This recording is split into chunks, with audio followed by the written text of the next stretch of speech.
Welcome everybody to this week's Member Roundtable, where we discuss strategies, tactics, and actionable steps to help you achieve your goals in business. I'm Rosalind Fons, the co-founder of Furlough. I'm going to be your host for the session. Basically, many e-commerce brands and people who are working in e-com and marketing struggle to increase their overall sales beyond a certain point. There's many reasons to this, but one of the major reasons I would say is when they try to actually increase the budget on Facebook and Google, what happens is the ad spend goes up and then the sales doesn't really increase proportionately for most of the campaigns. How do you actually know if your account is ready to scale? When we get clients, first off, before running any marketing campaign, marketing efforts for them, we would want to know the KPIs and set target for that, because we're running campaigns just shooting for the stars pretty much. It's important that you have an established goal for your campaigns. How many conversions do you want? How many ROAS do you want? And once you get to that point of reaching the ROAS, you would have to pretty much lay different strategies to confirm with your client, and not just with your client, but with your team as well. First off, what audiences are working? Would we want to expand our geographic location, expand to different audience group, audience type? And not just that, as I've mentioned, we would want to confirm it with the clients as well, because even if we, let's say, open up the location, we get more conversions, more sales, but they could not handle the number of, they have limited manpower, limited stocks, then that would also be an issue. We need to know if the business can support the growth, can support more sales, support more people purchasing. But besides that, we need to know if it has regular purchases, if you can maintain your campaigns running and having purchases every time. And also for the meta, we also need to have new creatives, because we need to keep testing, see what's working, what's not. So basically we need to see if the business can hold this scale, if we are having already enough purchases, and also if we have more creatives to testing new ads to reach new audiences. Yeah, totally agree. I remember this was actually before you joined Furlough, Roland. We worked on a smaller account where they were doing a certain type of product. It was very seasonal, to do with the weather, seasonal. And I remember we looked into actually doing Google ads in other locations, but actually it didn't work out for their business because of the shipping issues. It's like, as much as you might want to enter into other locations, sometimes it's not always viable and sometimes it doesn't make sense just because of these like logistical things. Super annoying, but a fact of business, I think. And just to touch on, so obviously you have to make sure that the business is ready to scale. Would you say part of that is also making sure that the client's in the right mindset? Definitely, because even if we lay out all the best plans in the world, if they're not within or the same goal that you have, you will tend to have problem with that. So it's very important that you and the clients are aligned, so that we could make sure that we are scaling, we are, let's say, spending more, getting more purchases, and the clients are happy with the result. How you would actually start scaling? I think that the most, we need to be like, not only scale doubling budget, but we need to be careful about budgeting. So I would like to go on a more conservative way, like scale 20%, 30%. So we will keep the campaigns running without going to learning phase again, which is really important, because if you change the budget more than this amount, it will go to the learning phase again. And one of the most important things on Facebook, on meta ads, is to keep the campaigns running and keep learning. And if you go to the learning phase again, they will start from zero. One of the most important things is going slowly, improving budget, but without giving a very high change on it. Also, we need to be looking for new audiences, and of course, keeping the current buyers, how can I say, engaged with our keep purchasing, and it's probably it. So mostly would focus on the budget, not give a big change on the budget at the beginning. Yeah, my take on that one. First off, you won't be thinking of scaling if you don't have any good performance on your campaigns. So True. since we have that data, so since we have that data already, we would always want to be using the data which campaigns are performing, which audience group are performing for us, because we so that we could strategize to allotting more budget on this specific audience group since it's performing. So we would want to observe that one because we don't also want to put lots of budget on that one and end up our ROAS to suffer. And same goes with Bruno. Aside from that, we would also want to be looking on other group of people because we don't want to target the same people again and again. We would also want to get new customers, strategize again which type of audiences would we want to target.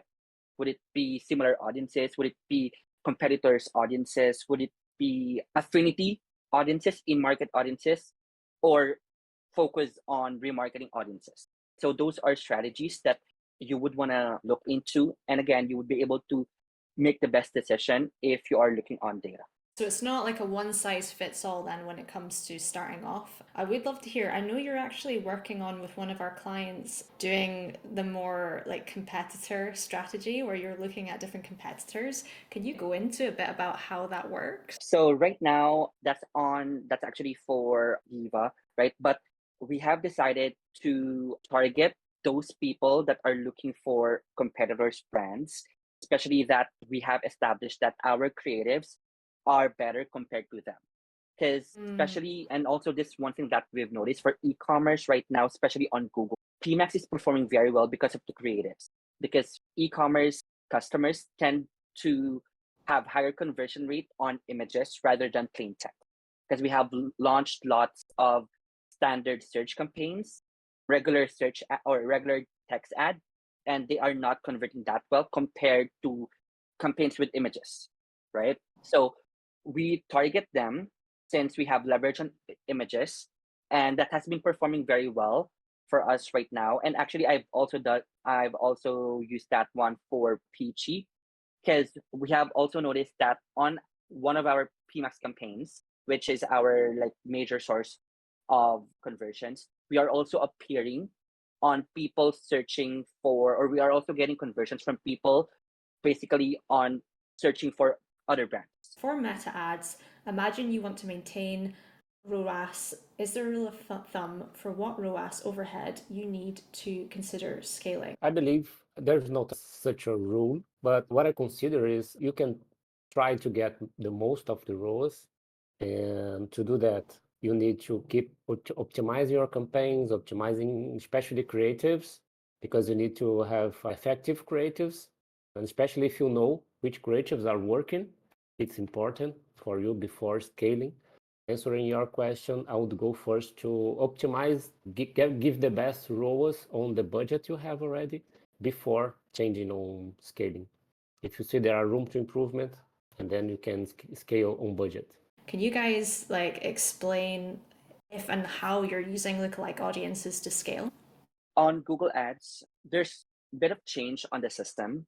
Before we have lookalike audiences, but it's actually going to be removed already. And the system is it's now focusing on audience signal. On the meta ads, I believe that's not a rule. We always have to test. We used to have lookalikes a lot in the past, a few months ago. But nowadays, at least on our campaigns, it's not working as much as other audiences are. So nowadays we are using broad, we are using interest, and also our engagers and whitelisted. We are not using lookalike, but it's not that it doesn't work anymore. It's just that we tested and the other audience give best results. So it's just, it's not a rule. So test first, and then if it doesn't work, you just keep trying another audience. Could you tell us a bit about how you're testing creatives specifically? We need to know for each brand may be different. We need to know which type of creatives work better, works best. We have like static image, we have carousel, we have videos, and then we need to know which ones works best for each audience. and each brand. So we always have lots of creatives running.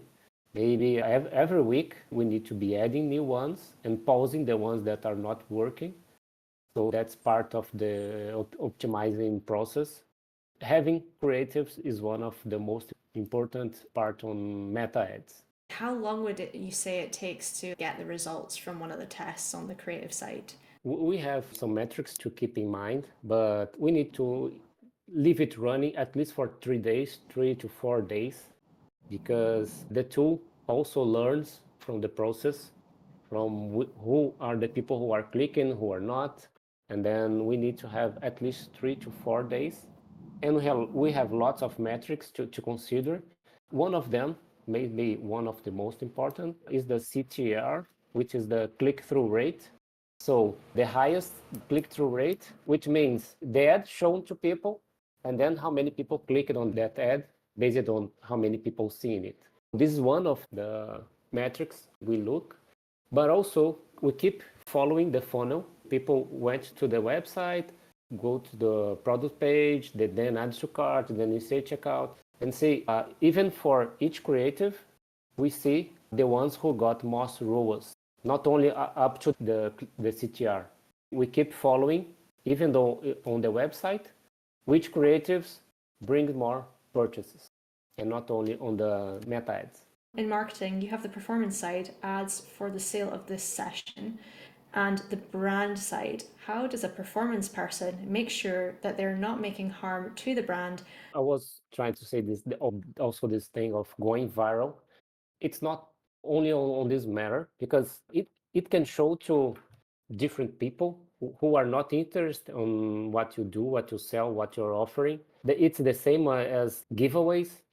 Most people who are not interested on your business or your brand, your products, may be seen. And also it can even mask the audience.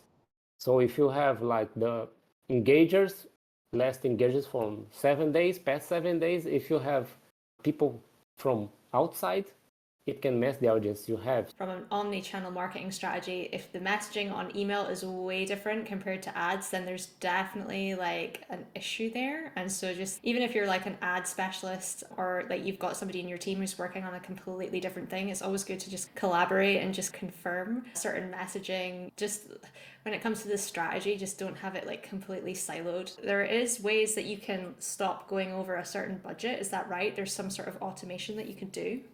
On Google side, how it allocates or how it computes budget is your average daily budget. It's either you set it monthly or you set it on a daily basis. On the meta ads, we have basically two different ways to work with it. We can have the control of where the budget's going to be spent, and you can use your AI, you can use your machine learning and decide which audience you would like to spend.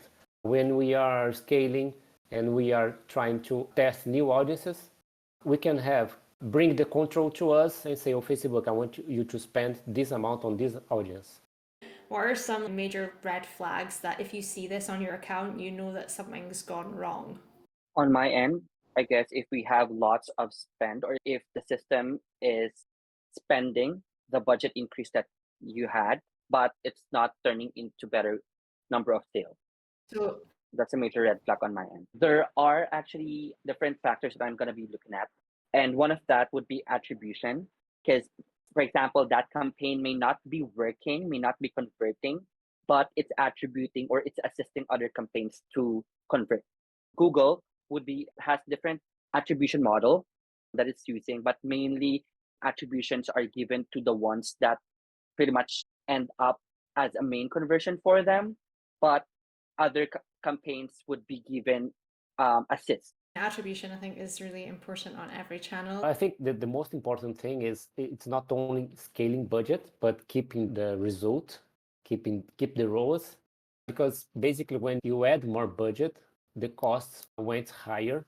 But because Facebook is looking for bringing more results to you, at first he will test bringing new people in, Is there any sort of platforms or tools that you guys are using, obviously apart from Google and apart from Meta or TikTok, to actually help when it comes to your ad efforts? Check a few more tools such as Google Ads Keyword Planner tool, Google Analytics, which is a very important tool to check on how customers behave onto our website and onto our ads.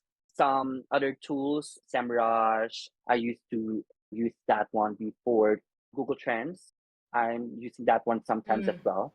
On the next episode of the Roundtable, we're actually going to be talking all about lead gen and exactly how you can create your outbound sales machine. So every Wednesday at 2 p.m. EST.